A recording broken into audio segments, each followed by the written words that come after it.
Le projet de l'école de Tadiste est né avec la rencontre de Daroussa, un nomade du Niger, et de deux jeunes françaises, Ludivine et Bleuhen. Daroussa ne sait ni lire ni écrire quand il vient pour la première fois en France pour vendre des bijoux touaregs. Le Niger est un État africain situé à 4000 km de la Bretagne. C'est un pays enclavé, sans déboucher sur la mer, grande comme 2 fois la France. Daroussa est un Peul Wodabé. Les Peuls appartiennent à l'une des nombreuses ethnies d'Afrique.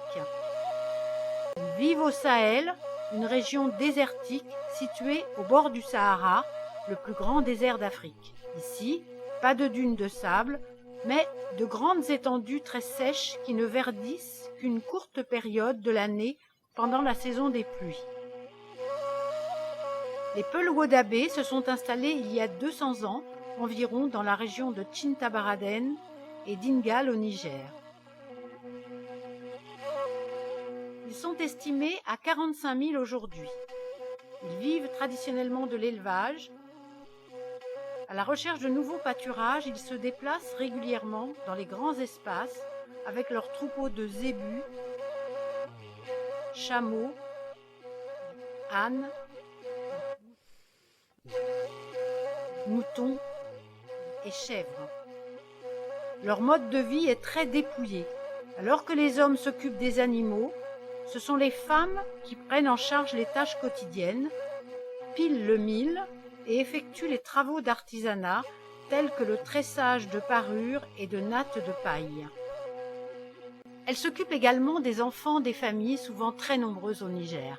Jusqu'en 2009, les membres du campement de Daroussa, femmes et enfants, suivaient ces transhumances.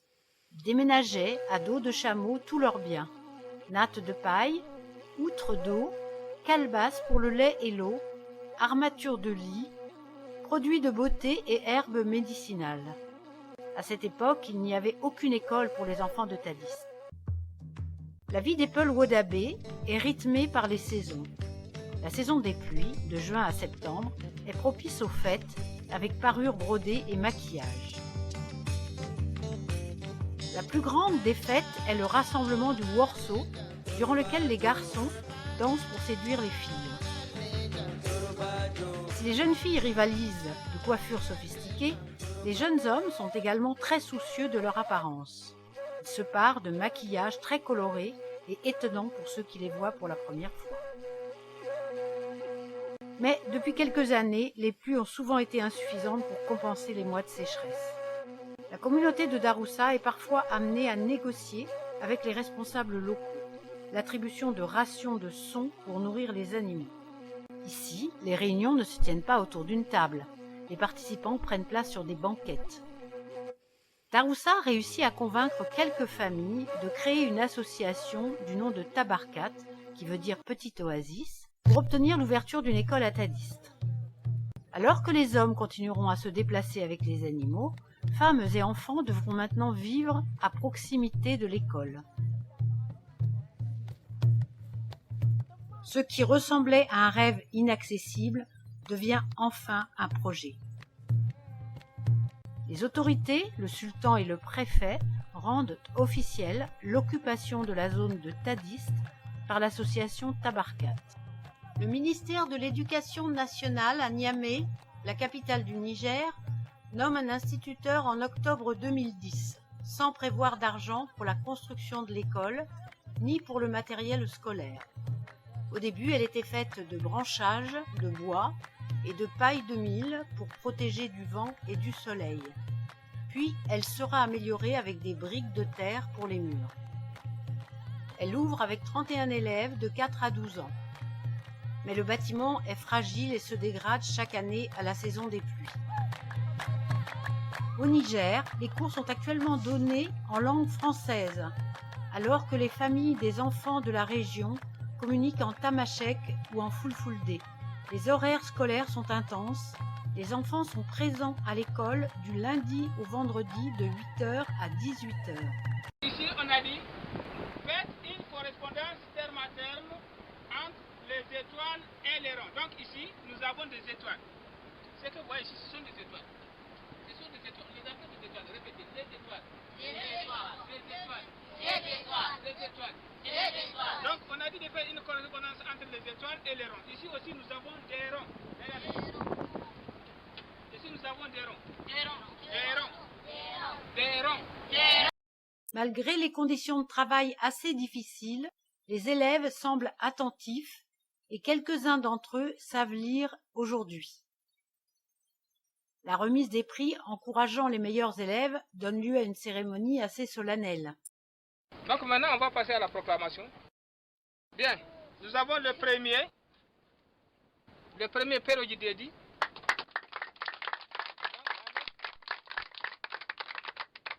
Avec 8,35 sur 10. C'est très bien. Tu prends. Le deuxième, nous avons Dere Djirji. Avec 7,78 sur 10. C'est bien. Le troisième, nous avons Naoudi Gandou. Avec 7,57. C'est bien aussi. Le cinquième, nous avons Rabietou Harouna avec 5,21. C'est bien aussi.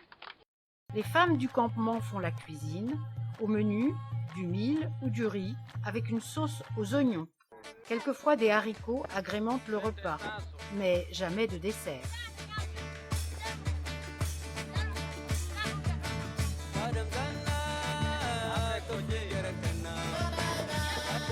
À Rennes, notre association récolte de l'argent pour l'école en organisant des fêtes et des ventes d'artisanat. Elle recherche également des parrains qui s'engagent à verser chaque mois un don destiné à nourrir les enfants le midi.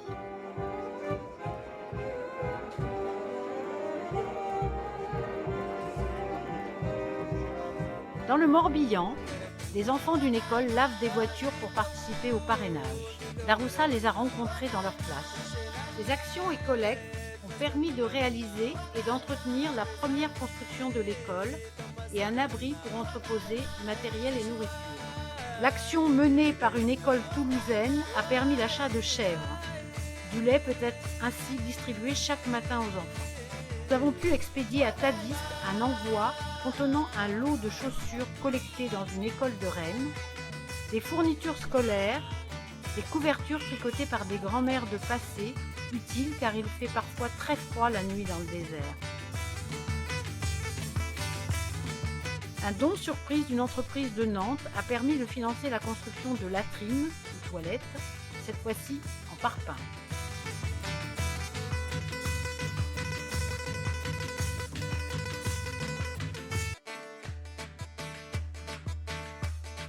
En 2012, une subvention du Conseil d'Ille-et-Vilaine a permis la commande de 12 tables auprès d'artisans locaux. La fabrication de 4 tables supplémentaires permettrait d'accueillir plus confortablement tous les enfants. Les premières années, l'école résistait mal à la saison des pluies. La photo montre l'état des dégradations constatées à la fin de l'année scolaire 2012-2013. En accord avec l'association Tabarkat, nous avons décidé de consacrer l'essentiel de nos ressources, dons, subventions et résultats d'action, à la construction d'un bâtiment de classe en parpaing recouvert de tôle. Cette construction a été réalisée pour la rentrée d'octobre 2013. Voici la dernière photo reçue montrant l'état des travaux fin août 2013. Les enfants pourront donc maintenant utiliser mobilier, livres et cahiers sans risque de dommages. Ils ne devraient plus connaître les épisodes où, comme sur cette photo, l'école devait être hébergée sous un arbre. Le maçon a également prévu de renforcer la construction du logement de l'instituteur, ce qui lui permettra de vivre avec sa famille dans des conditions plus acceptables que ce qui est montré dans ce film. Jusqu'en 2012, un puisard, situé à 12 km, fournissait en eau le village de Tadi. Elle était transportée à l'aide d'un âne et d'une charrette. Cette réserve d'eau étant devenue insuffisante, Daroussa a dû vendre 2 buffles pour acheter une voiture permettant de s'approvisionner plus loin.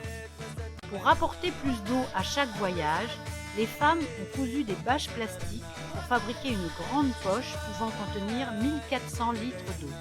Au retour de l'approvisionnement, l'eau est répartie dans des réservoirs plastiques.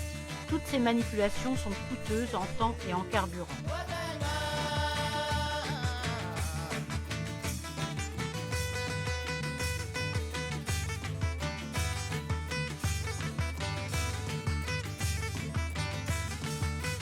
L'eau devient un problème primordial. Creuser un puits soulagerait non seulement la soif de ces enfants, mais le quotidien de toute la communauté de Tadis. Nous osons croire qu'il y a un avenir pour les enfants de Tadis.